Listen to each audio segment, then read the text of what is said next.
Portanto, eu sou Fernando Rosa Dias, sou professor nas Belas Artes da Faculdade de Belas Artes de Lisboa, sou da História da Arte, se quisermos. De facto, começa por este espaço, que é um espaço que eu não conhecia. Para mim foi uma excelente experiência. Tivemos já uma introdução espantosa do José António. O próprio museu já é uma peça museológica. Há aqui não sei se foi uma suspensão no tempo, se foi da própria história funcional do museu enquanto lugar de investigação e só mais do museu recentemente, que faz com que olhemos para um espaço e que parece que estejamos ali numa história do século XIX, que eu acho que até foi uma história forte deste espaço.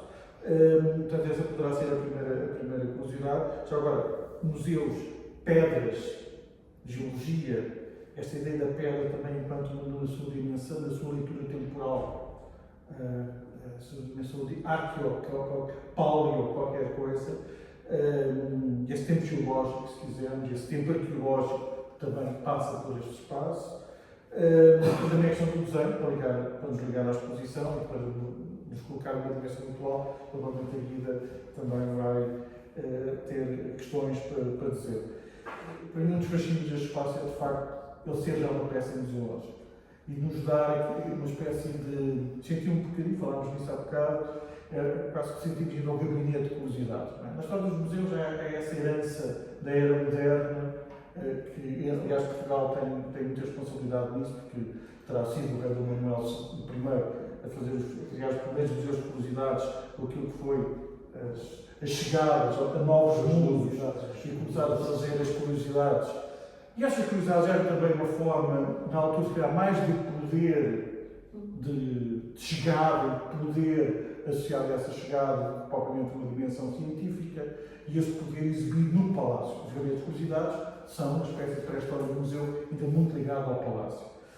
O que funda este espaço já é noutra lógica, parece que traz essa tradição vinda dos gabinetes de curiosidades, onde as coisas são amontoadas como curiosidades, mas ao mesmo tempo já numa arrumação científica, ou um amontoado organizado. Aqui já não é tanta curiosidade, mas é exatamente a organização científica das coleções.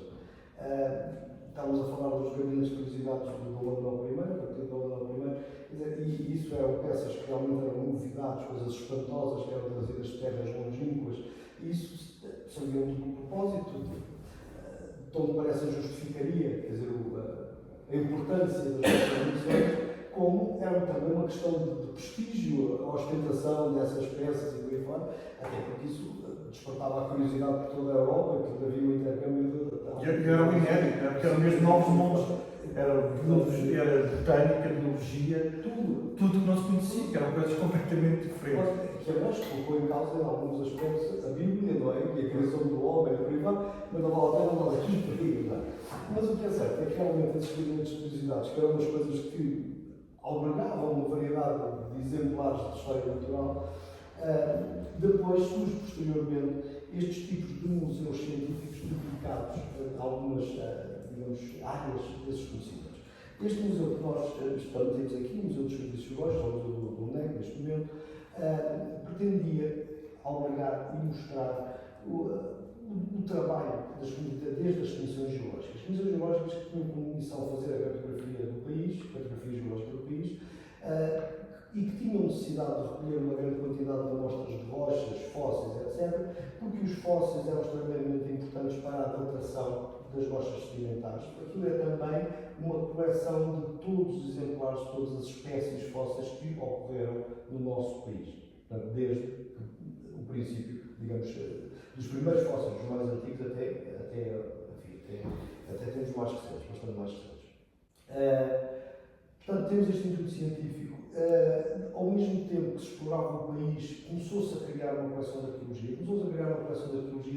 Estamos a falar de 1857, portanto havia também uma ideia, uma necessidade de saber há quanto tempo é que este território era ocupado, quem é que tinha por cá passado e por aí fora, e quando se fazia a cartografia, obviamente encontravam-se grutas com vestígios de ocupação humana, encontravam-se antas, encontravam-se sítios com pedras talhadas à superfície e por aí fora, e tudo isso era recolhido. Era recolhido não só para justificar esta ocupação, chamamos assim, a antiguidade da ocupação, mas era também recolhido para se comparar com o conhecimento de outros países. Noutro âmbito, podemos dizer que aqui, nestas salas onde nós estamos, nasceram os estudos sistemáticos, tanto da geologia como da cartografia.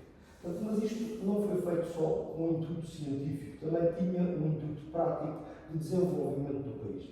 Já que estamos a falar, não só para fazer a carta geológica, mas também contribuir para saber onde é que existiriam, se existissem, jazigos de carvão e de ferro para o desenvolvimento do país, para o desenvolvimento industrial, que terrenos eram mais adequados para a florestação e para a agricultura, onde é que se podia captar água para abastecer populações. Portanto, havia um âmbito de aplicação destes conhecimentos muito vasto.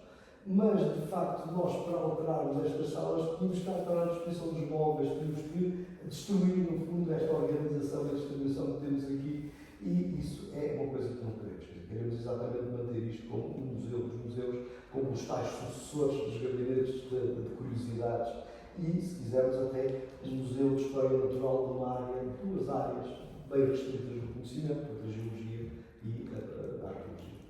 Eu também acho que não se deve perder essa dimensão histórica que este museu se apresenta e, se calhar, é atualizar, mantendo, digamos assim, puxar para a comunidade, jogando com a própria distância desta disposição. Não é?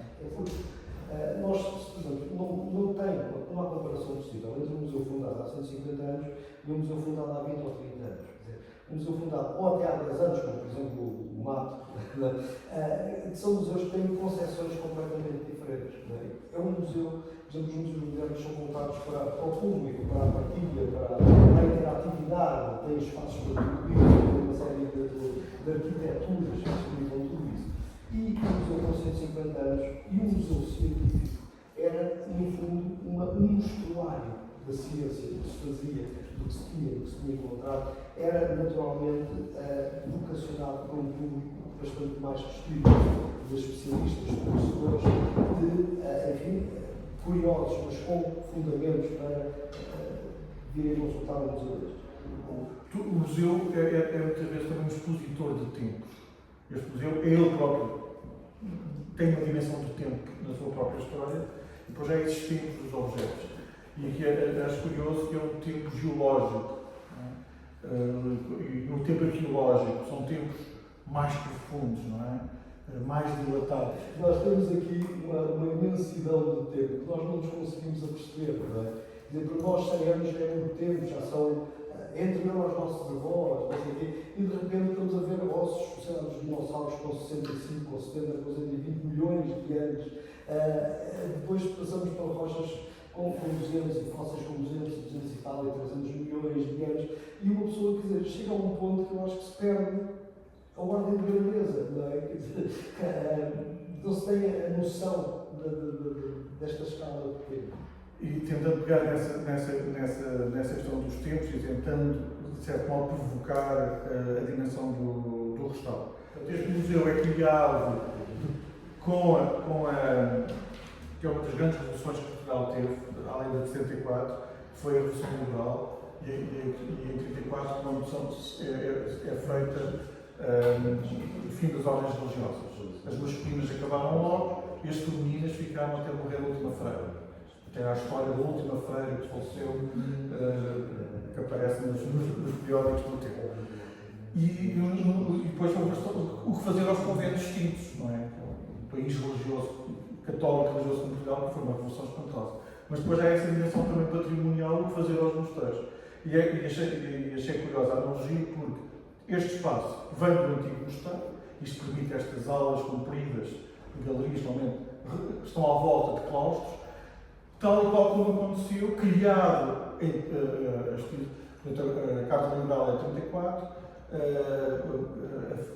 a Academia de Belas Artes de Lisboa, também criada sobre o antigo mosteiro de São Francisco, que tinha 3 ou 4 claustros, com várias galerias, portanto, também à volta dos claustros.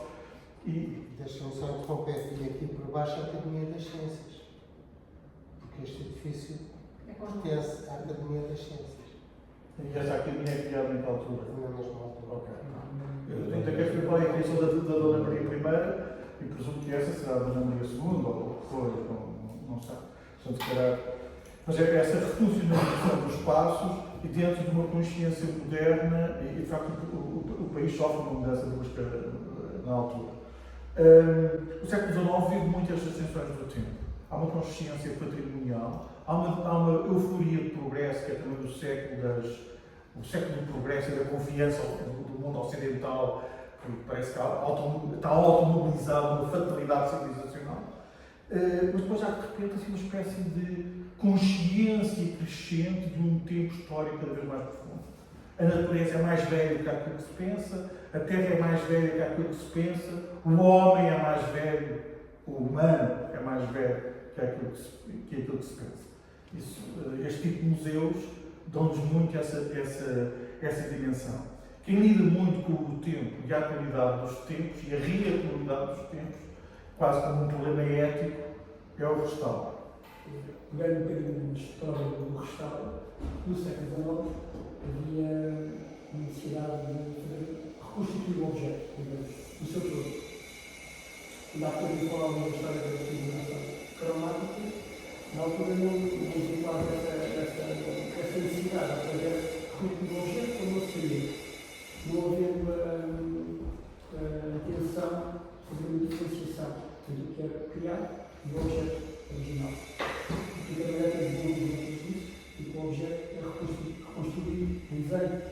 Não há um material novo introduzido, ou então há uma diferenciação, uma integração diferenciada entre o original, o que se nota o original, e a reconstituição do objeto. Com uma cor diferente, com um tom abaixo, que hoje em dia os museus já optam mais por esse tipo de reconstituição, ou seja, não se perde a parte pedagógica, ela continua lá, mas de maneira a ser referenciada com as novas tecnologias também, com resoluções em 3D, já não é o objeto em si, mas o objeto reconstituído no ecrã em 3D, que se pode girar o objeto, dar a volta, sem perder a sua forma, o seu conteúdo, mas vendo que, de facto, há ali. Ou seja, dando mais ênfase aos fragmentos, digamos, que chegaram, e não à constituição sólida do objeto. E aqui temos vários exemplos dessa história, dessa evolução do restauro. Essa ideia de só preservar o que chegou, o resto. Até porque, às vezes, o mito da origem pode ser violento. Porque, às vezes, o objeto chega até nós num aspecto histórico, nos vários tempos que ele carrega, não é? Uma espécie de horizonte temporal, e a ideia de uma origem, e a ideia que vamos recuperar essa origem pode ser prejudicial e rouba outros tempos aos próprios objetos, sejam eles mais artísticos ou mais culturais. Luís, só para acerca disso, não chegámos a falar ainda, mas eu sou mais radical, sabe, mais caro, mas eu sou da opinião que se devem manter os cargos como chegaram, eventualmente juntá-los se for possível, e construir, estamos a falar em artefactos arqueológicos, e fazer, entre aspas, uma réplica, portanto, e ter um ao lado do outro. Isto são os cargos que chegaram, isto era um objeto como seria na origem. Portanto, é um moderno, mas que nos mostra como era o original, mas só nos chegou estes pequenos aqui. Para mim, acho que isso seria, então, a solução ideal, porque dá uma percepção mais real do tempo que passou e dos acidentes ou dos incidentes que sofreu a peça. Da história do próprio objeto. Porque nada é eterno. Nem as rochas são eternas. As rochas vão se degradando. Agora temos aqui um união entre o tempo e o material e a conservação.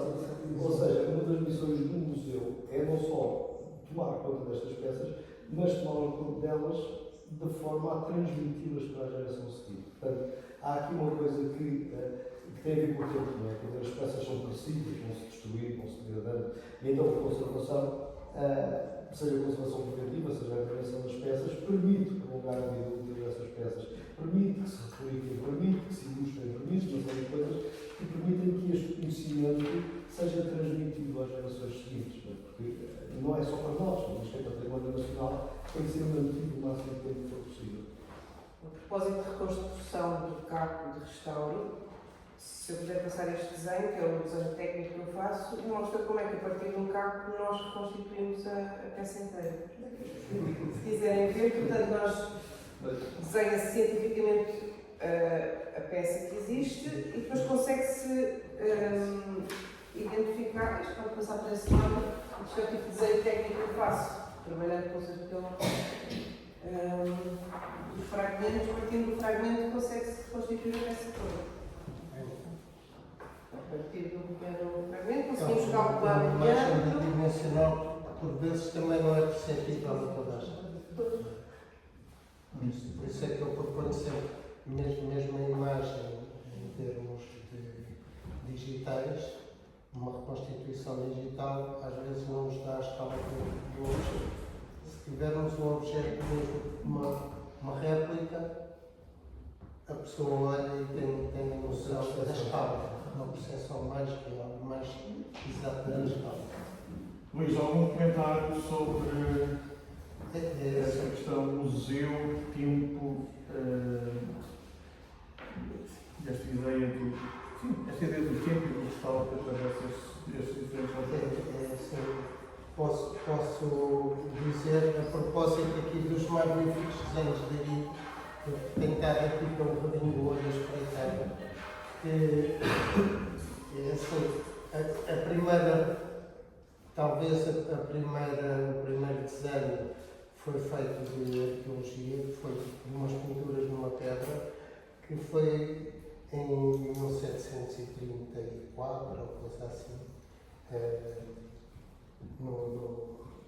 lá para cima, Marco Carnaveses, e foi a primeira vez que se fez, e é muito curioso, eu não tenho aqui imagem, se eu soubesse tinha trazido uma imagem, que é um desenho de desenho, ou seja, o artista desenha uma paisagem semelhante a estas, mas com árvores, que não é local, é uma paisagem idealizada, e dentro da paisagem desenha um pergaminho, seguro por dois anjinhos, e depois lá dentro faz o desenho do desenho que foi feito nas pedras, que é um desenho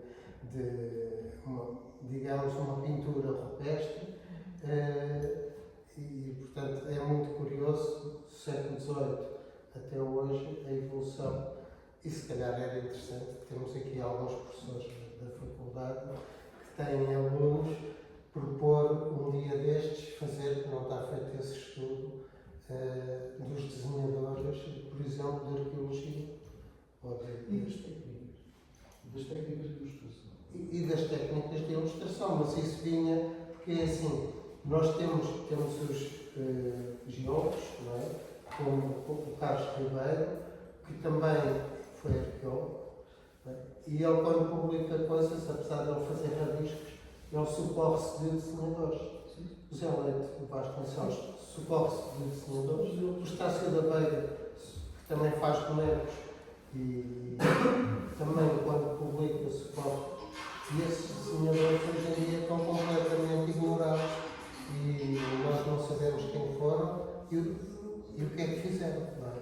A minha tese de mestrado e de doutoramento é sobre isso, não estão publicadas, mas já fiz um pouco esse estudo. Já fizeste um Quantos pouco valores Era são feitos alguns trabalhos no âmbito dos arquivos? Também, sim, já há algumas teses, posso partilhar isso. Está bem, isso está no repositório. Sim, e também está na biblioteca, mas posso fazer um apanhado disso e até partilhar essa Porque biblioteca. era interessante ter digamos, quase como dicionário. Sim, Um mas dicionário de desenhadores de esse, desenho científico, neste caso de artefatos humanos, sim. não desenho científico da biologia ou da zoologia ou da botânica. Se calhar vou lançar um desafio para a Guida. A Guida é artista, mas tem prática de desenho científico, certo? Não é? E também desenho artístico. Já esteve a ver há aqui uma curiosa força do desenho que nós estamos a pensar, os gabinetes de curiosidade. Os gabinetes de curiosidade já tinham, além dos objetos que vinham dos lugares mais estranhos, inéditos, ao olhar dessa montra de curiosidades que se exibia ao olhar do homem ocidental, que chegou a esses lugares e que impôs, trazia ao testemunho, não é? Eu achar que é uma lógica de poder também, muitas vezes eram desenhos, trazidos objetos, artefactos, animais. Havia os famosos zoos, o primeiro zoo excêntrico é também do Dom Manuel, não é? Daí a história dos elefantes, os nossos alunos começam e depois eram animais que foram enviados para o Papa como animais diplomáticos.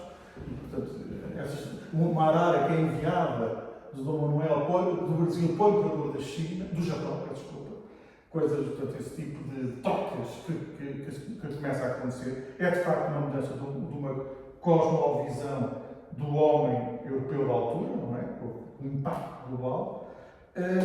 Ora bem, nesse período de curiosidades também havia o testemunho do desenho. Diz que não havia a fotografia, atenção. Isso é um fenómeno que vai marcar a partir da segunda metade do século XIX outro tipo de registro, mas até lá é o desenhador que traz também esse olhar e esse testemunho das coisas que vê nos vários lugares do mundo. Até havia muito a ideia também do artista viajante que se liga à história da arqueologia, à história da etnografia, etc., que é viajar e trazer esses testemunhos que muitas vezes eram publicados em gravura, etc., etc. A história da gravura é uma história que vem no espaço ocidental desde o século XIV, as primeiras xilogravuras. Portanto, a reprodutibilidade da imagem já existia, antecipa a imprensa e a reprodutibilidade do texto, portanto, e depois chega à reprodutibilidade total da fotografia, no sentido de captar, pôr a imagem logo imediato e reproduzir essa mesma imagem. Portanto, há aí uma força que o desenho trazia, que a fotografia veio, de certo modo, usurpar, mas se calhar não totalmente. É curioso continuar a haver. Há uma sobrevivência espantosa quando pegamos nesses trabalhos de divulgação científica. Como é que se chamam? Os cientistas. Ainda tem desenho, essa tradição na dança, como registro do objeto. Mas já é isso, há o objeto, e o objeto muitas vezes aparece como um resto, algo que sobreviveu, traz camadas de tempo mais próximas ou mais longínquas, mas depois há a possibilidade do desenho. E o desenho tanto podia ser a reprodução do objeto, depois o objeto no lugar onde foi encontrado, a relação de escala com outros objetos ao lado, como também trazer as distâncias. Vi um templo no Egito, traga a imagem do templo do Egito. É outra possibilidade também que o desenho trazia. E como também, além da viagem no espaço, a viagem no tempo. Ou seja, isso acontece muito em desenhos dos finais do século XVII e XVIII, isso acontece muito. Que é eu fazer um desenho de algo, um espaço, um objeto, como foi ou como será.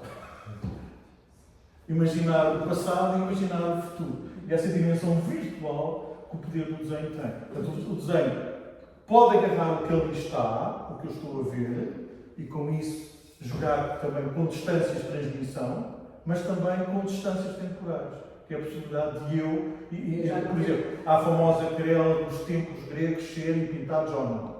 Não, eles não iam pintar os templos gregos, não é? Já lá estava o resto também. Reimaginavam o templo integralmente e depois simulavam uma pintura e esses desenhos entravam na discussão. Posso falar um pouco? Sim, sim. A relação entre o desenho e a arqueologia é muito mais antiga do que. Portanto, a arqueologia é uma ciência do século XIX.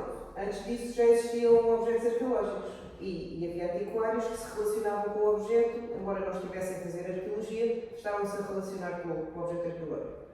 E, por acaso, a imagem mais antiga que eu já vi sobre um sítio arqueológico é um manuscrito do século XII que mostra Stonehenge desenhado com a planta quadrada e a dizer que as pedras tinham sido vindas pelo Merlin a voar. Séculos.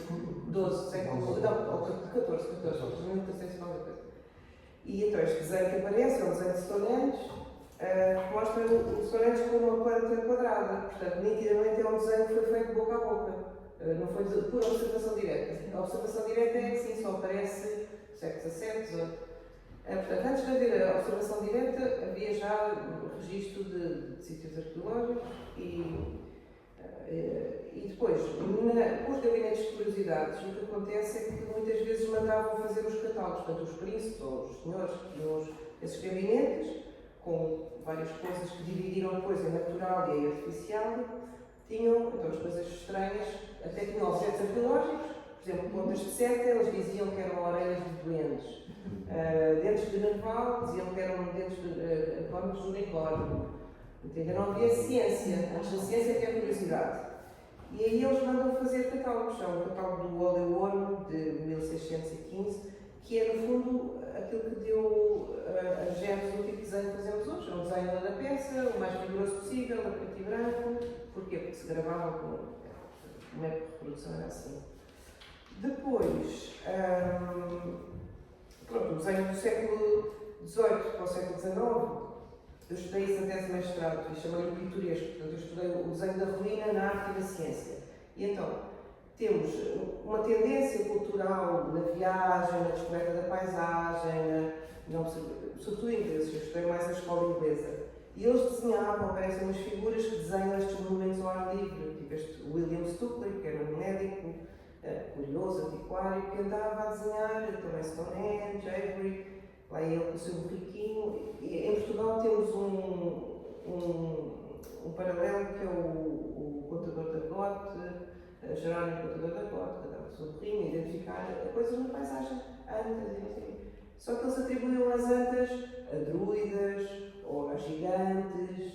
Pronto, havia todo assim um imaginário fantástico e popular e folclórico. Quando começa a haver o estudo científico da arqueologia no século XIX, deixa-se de fazer esse desenho pitoresco, deixa-se de fazer um desenho à vista, com árvores, com os monumentos, que existem gravuras lindíssimas disso, não é? E é um desenho pitoresco, e até aparece, por exemplo, eu estive a ver imenso aquelas revistas do Ocidente Ilustrado, do Século Ilustrado, aparecem até em Portugal desenhos, sei lá, do Castro de Avelãs, pessoas iam lá desenhar as ruínas, mas não faziam um desenho que aparece depois, a partir de 1880, essa altura, um bocadinho antes até, que é o desenho como temos hoje das plantas da escavação e dos cortes estratigráficos, que vem da herança dos geólogos. A partir do século XIX o desenho já fica um desenho ortogonal, e é o que se usa ainda hoje, tem aqui também desenhos de campo que posso passar, que é o desenho, faz o desenho das pedras das escavações, dos mapas e o desenho dos cortes estratigráficos. Já deixa de haver aquele desenho artístico e pitoresco, que é muito interessante, é muito bonito, mas que já não é muito para a ciência. Portanto, começa-se a fechar. Para terminar, a última questão, esta questão da viagem no tempo. Porque eu, pronto, quando ensino o desenho arqueológico, já ensino há muitos anos, desde 2002, foi aulas no técnico-profissional em América, ensinava desenho arqueológico e agora estou na Faculdade de Belas Artes e aprendo imenso, não é? Quando ensinamos também procurar as coisas e aprendemos bastante. E eu divido o meu ensino em desenho de peças, desenho de objetos, o desenho de campo e o desenho da reconstituição.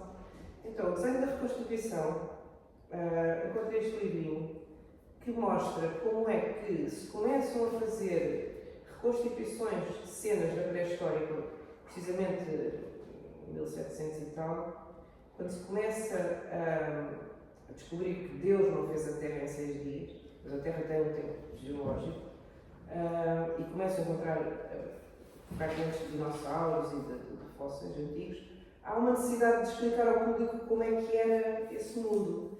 E este livrinho mostra precisamente as primeiras reconstituições destes tempos antigos e eles vão buscar um repertório à Bíblia, ao dilúvio. Portanto, vão buscar um repertório precisamente à iconografia religiosa.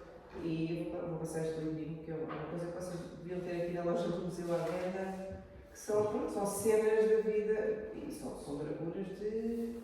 Já é 1860, mas é precisamente.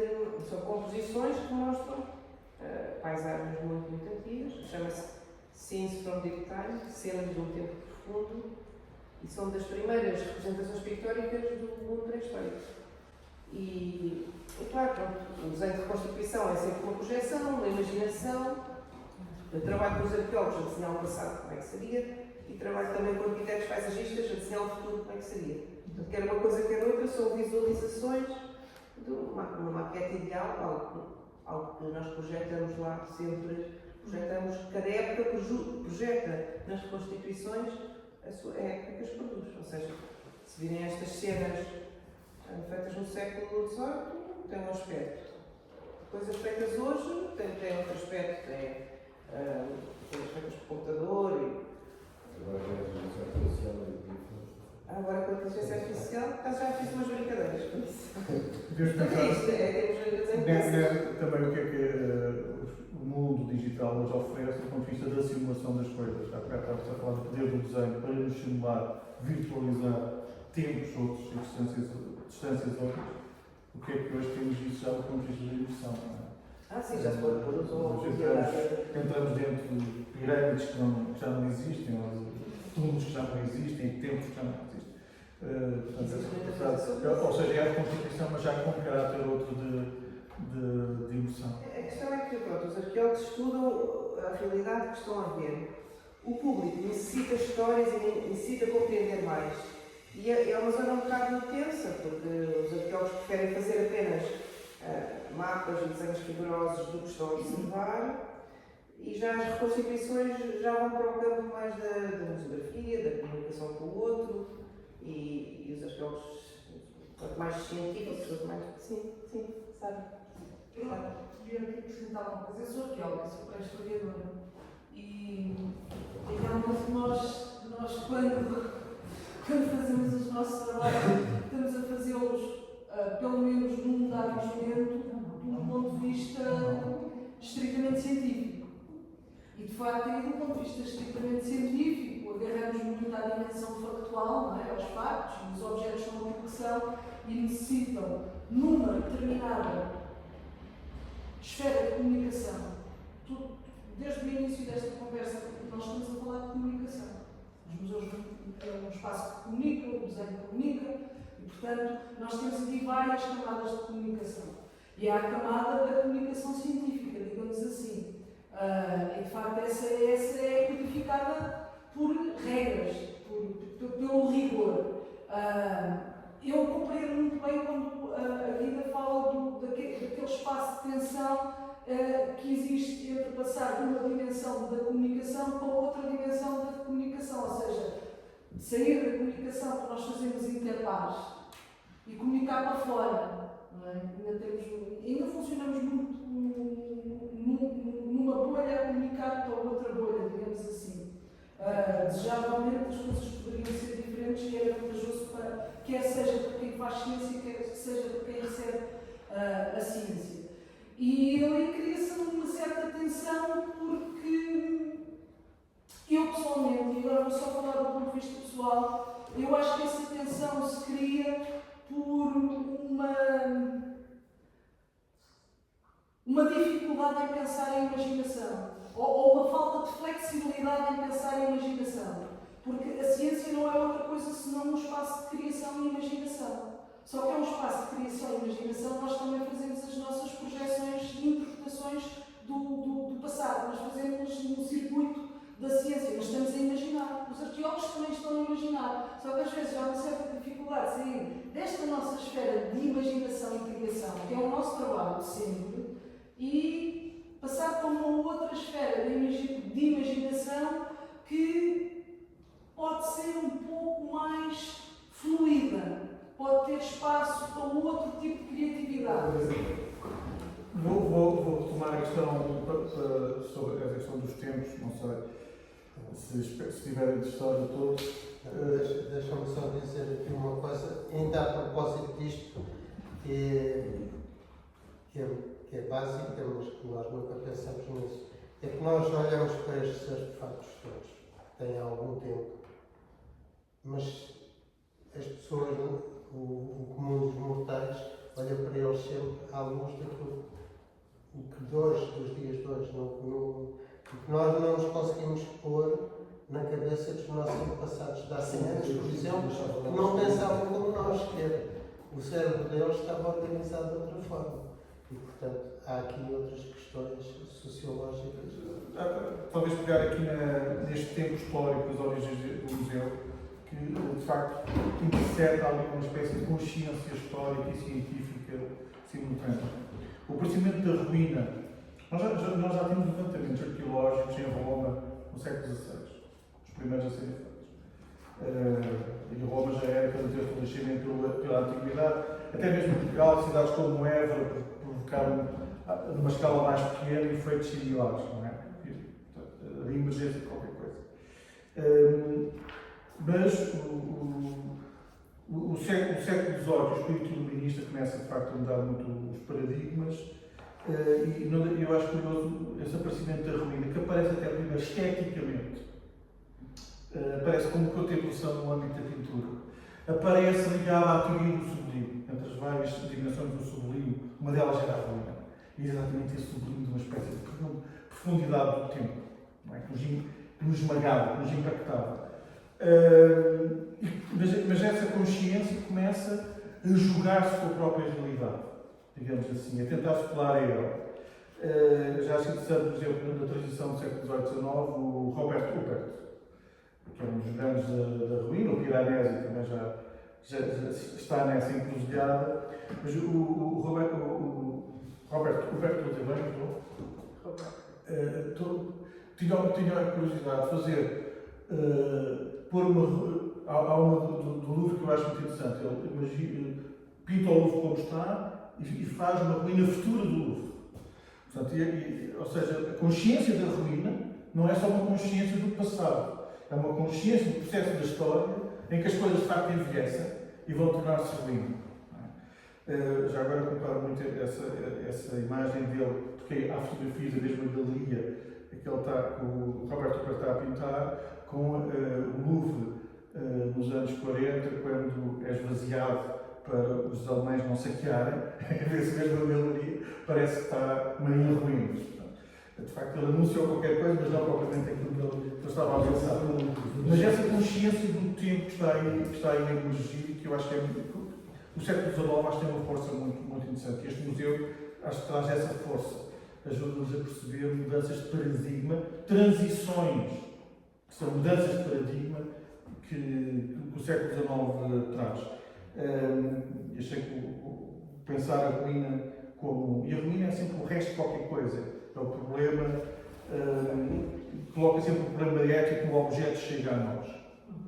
Que é o complexo da relíquia. Não é? A relíquia é um complexo que trazia também esse problema. É o resto de qualquer coisa. O resto de algo que um santo tocou, ou que fez parte do corpo de um santo, mas traz essa proximidade com.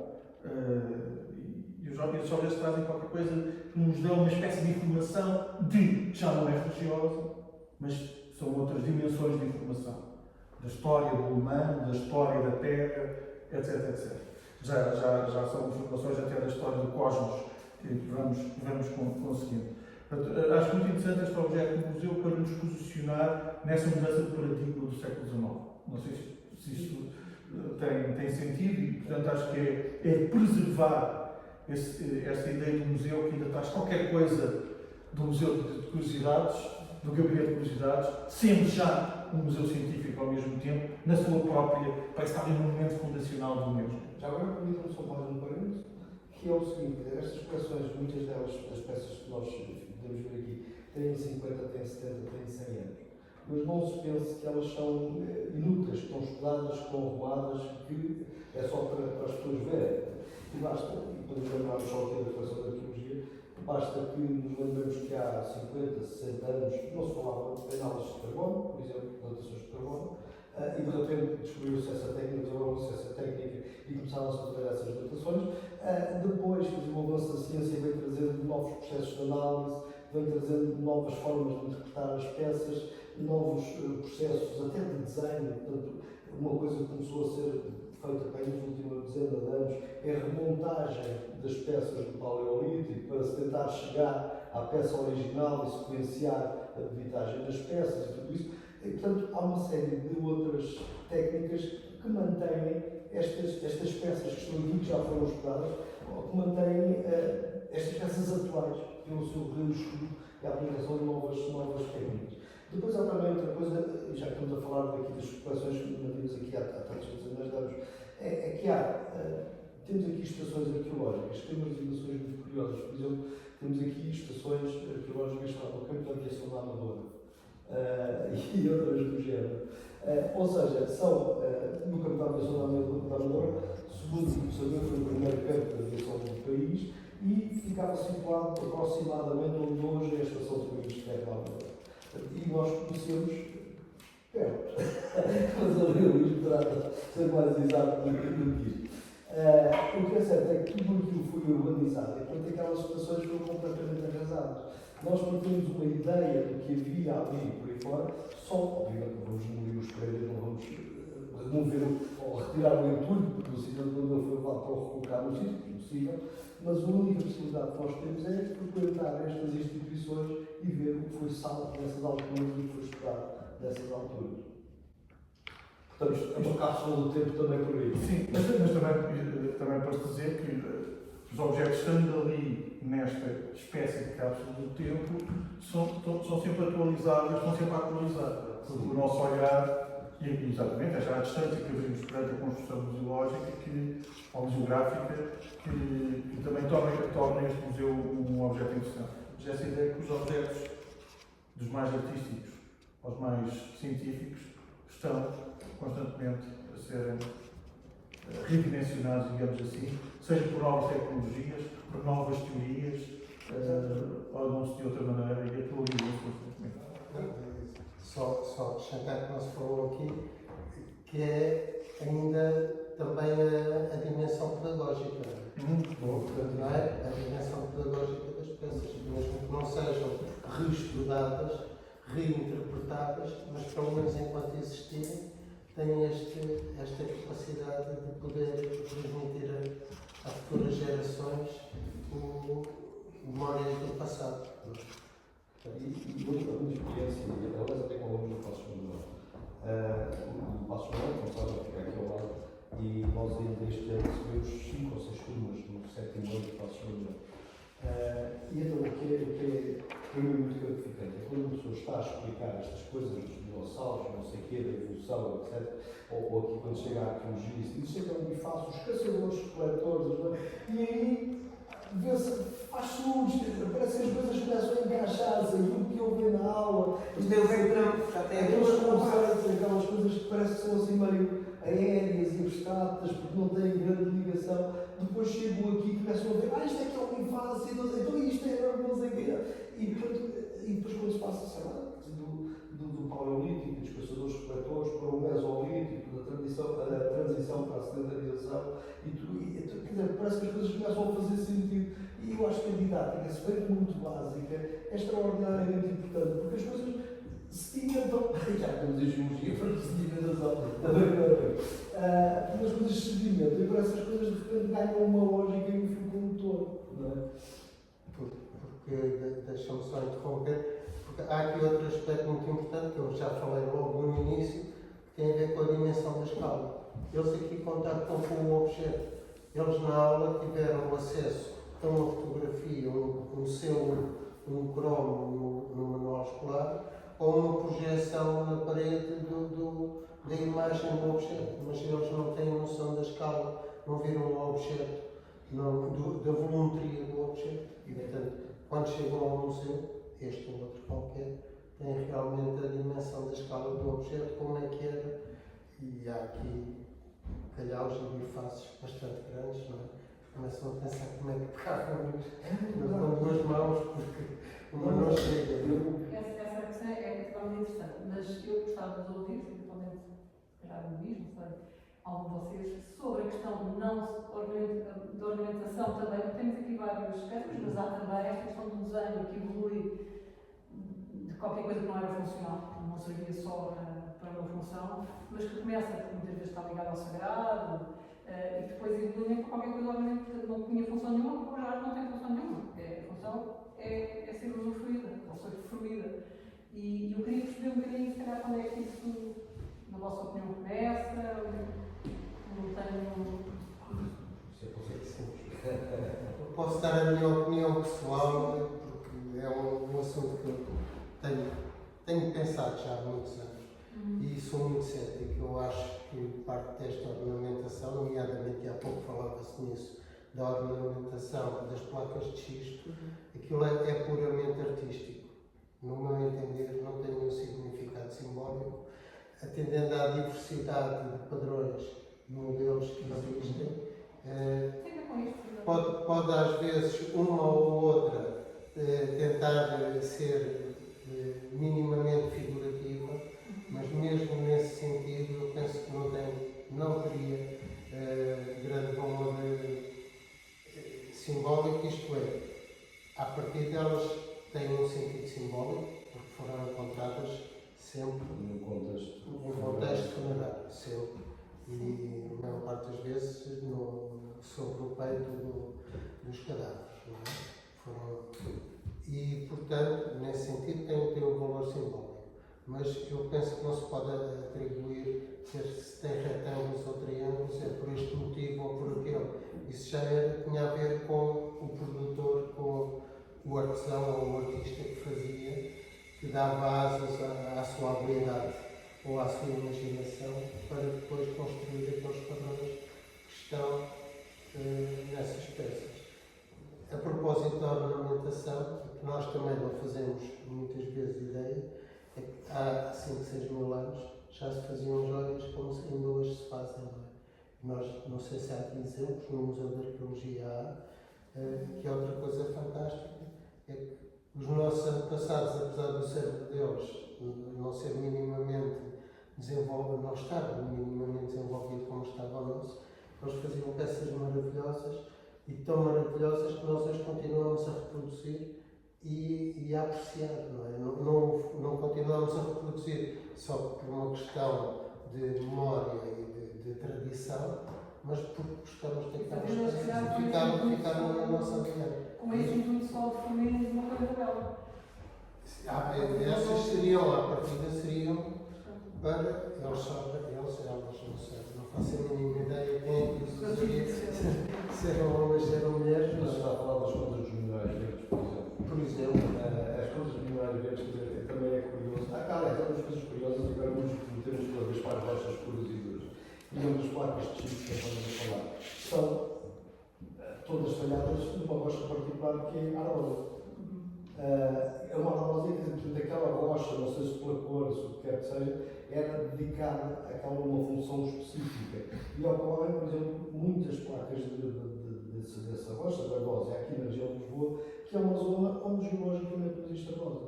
Portanto, ela foi transportada para aqui com um intuito bem definido. Não é? Os minerais verdes. Os minerais verdes têm outra história um pouco diferente, porque os minerais verdes são relativamente raros. Portanto, o mineral verde tem uma cor diferente, tem uma cor apelativa. Muitas dessas rochas são de difícil talho, não é? E de furação e tudo isso. E, de alguma forma, parecem também estar ligadas ao estatuto da pessoa que as possuía.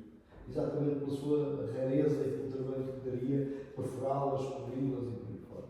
Mas pronto, já chega.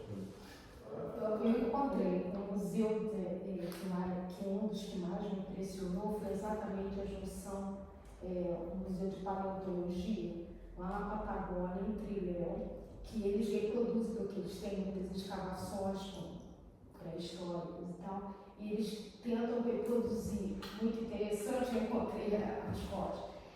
Onde eles foram encontrados, então, manter-se o ambiente, reconstruir a peça, não assim, mas onde foi encontrado, como se fosse o campo arqueológico mesmo encontrado, e a disposição, a colocação, a disposição das peças me me lembrou muito, porque você entra naquele mundo, naquele universo, né, imaginativo e tal, mas você se compara, quer dizer, você começa a... Desculpa, Você se imersa naquela mulher.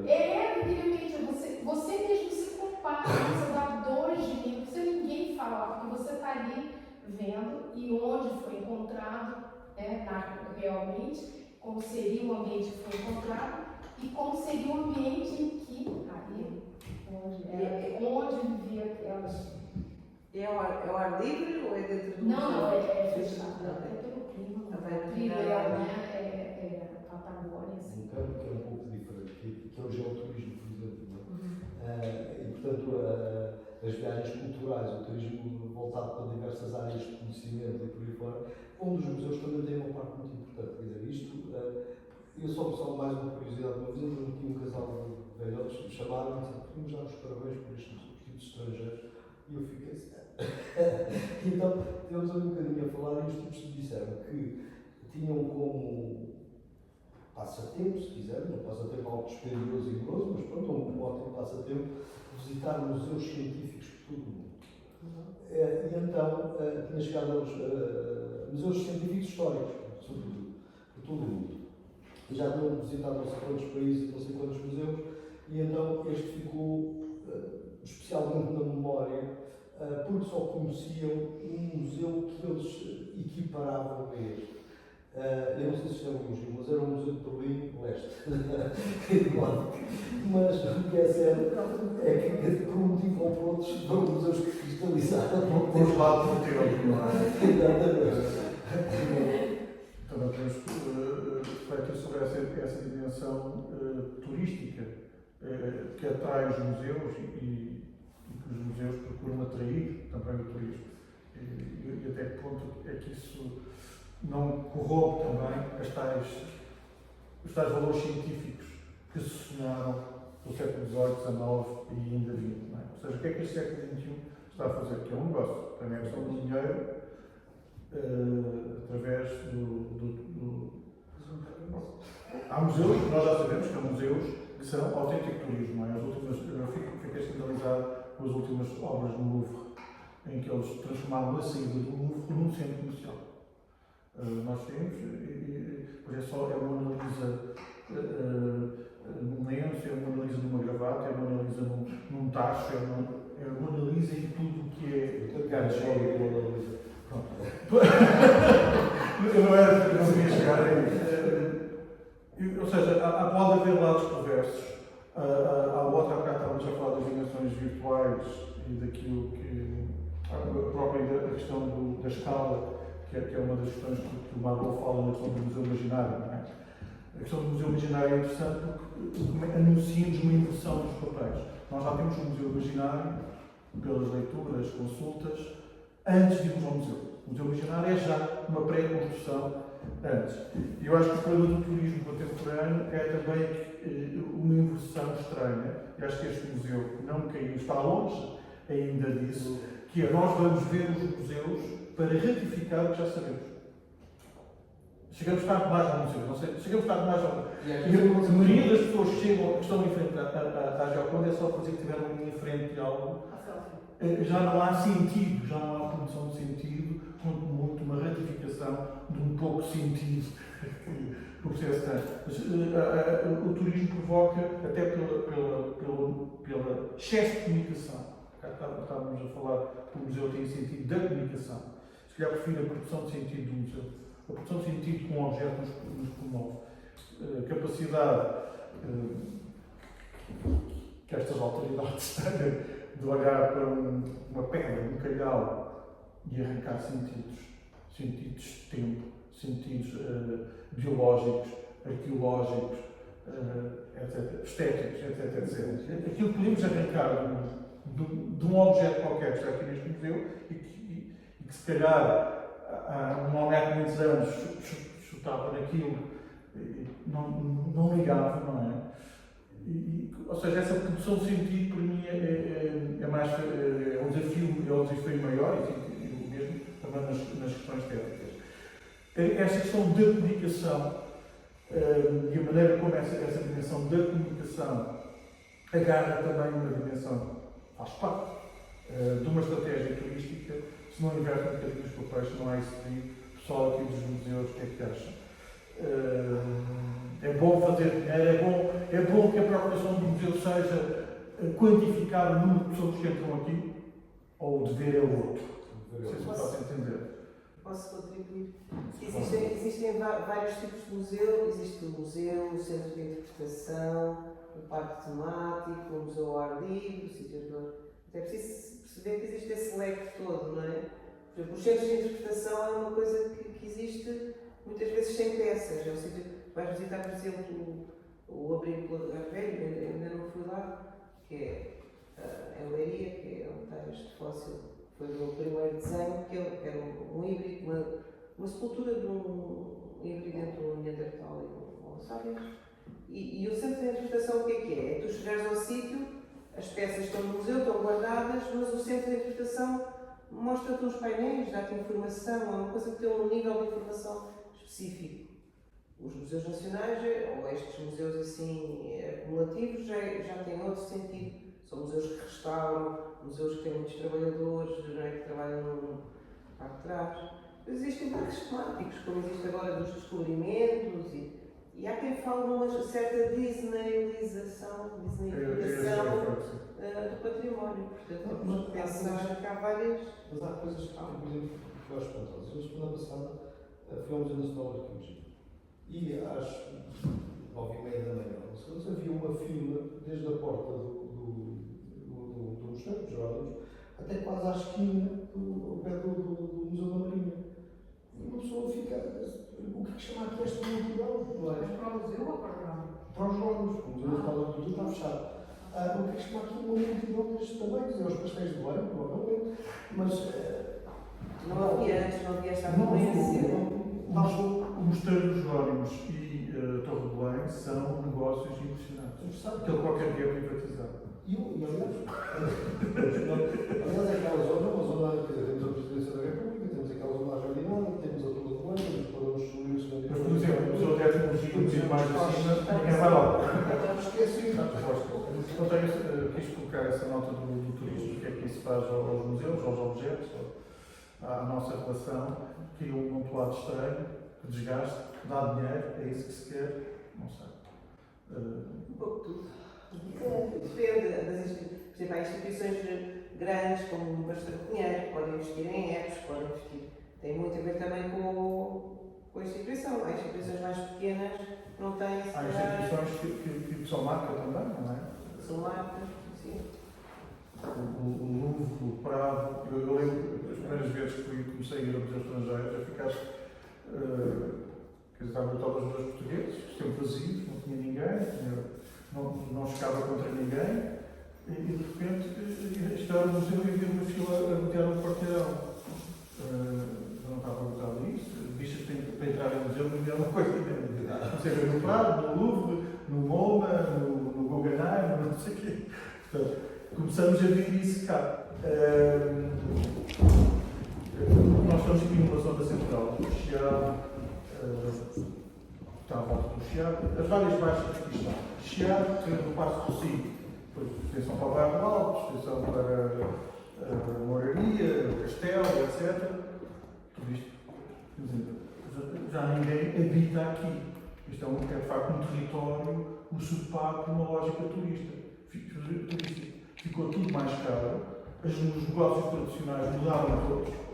A brasileira é uma caixa da brasileira, mas é outra coisa que já não é brasileira. E depois há sempre um tacho para o outro que mantém, que consegue sobreviver, ou as belas artes, que também é um nicho de sobrevivência ali no Chiado, como se calhar já há poucos. O que é que o turismo faz? Mas isto é quer dizer, eu estou aqui só por um problema. Quer dizer, é uma questão económica, é uma questão. Portugal está na moda e está a viver uma boa fase em termos turísticos. Começaram a ir exatamente a aparecer mais pessoas para visitar museus, para visitar, sobretudo, património. Não é? Cá estamos já aqueles exemplos que já fazem fila. Mas será que os turistas que vêm cá conhecem a cultura portuguesa? retiram alguma história. Eu acho que eles vêm com guia e vêm visitar uns pontos com A tal questão do Museu Imaginário, que do ponto de vista turístico vem dar em pacote O que é que tem que que ver? esvazia a própria presença. Não é? Eu fui guia turística, portanto. Ok. posso falar Então vamos partilhar a experiência. Quero dar um contra. sobre os turistas, pelo menos da minha experiência, eram poucos aqueles que realmente conheciam a cultura portuguesa. Ok. Havia sim alguns muito interessados que, previamente às viagens, liam e às vezes até traziam livros, mas a maioria não sabia nada sobre a cultura portuguesa. Isso é outra questão também que já está a acontecer com todos, que é chegarmos a um lugar e intérpretes por cima de nós para, enfim, porque somos como se fosse um cliente, não é? Não sei, essa lógica, não sei se do liberalismo económico, para fazermos parte de estatísticas. Estive agora em Paris nunca e também, que eram os museus, as pequenas casas de museu, depois percebi toda a lógica do inquérito. Era para justificar se eles deviam pôr preço de bilhete ou não. Esses são os únicos museus que não se paga em Paris. Há algumas casas de museus que existem. Portanto, percebi isso no final, que a questão era devemos aumentar. Depois uma série de perguntas era se devemos aumentar ou não. Eu acho que ainda não estava suposto a pagar, mas devia ter dito. Mas eu voltar a isto, está-se a prolongar, mas eu viajo no 28. Agora não sei que já, e a doutora Sensível do já no 28. Há um belo livro de Augusto França sobre o 28, Escrito antes de virem turistas. Sim. Não, eu conheço o 28 desde os meus. E a partir da memória dele, da experiência do 28, não é? É uma monta de turistas e uma pessoa vê tudo. Quer dizer, e uma coisa que me impressiona é ver turistas agarrados ao telemóvel, a olhar para o telemóvel, a mandar mensagens para o WhatsApp, para não sei o quê, a consultar os mapas e passam pelo Chiado, passam por Camões, passam pela Baixa, passam pela Sé e não viram, porque estão a olhar para o telemóvel. E não tipo ficar assim, então, mas o que é que esta gente está cá a fazer? Ou então vão tirar fotografias, selfies com a cabeça de fora do elétrico e depois afamosamente mandam as selfies com os comentários para os amigos e não sei o quê. E a artista não vai falar dos padres?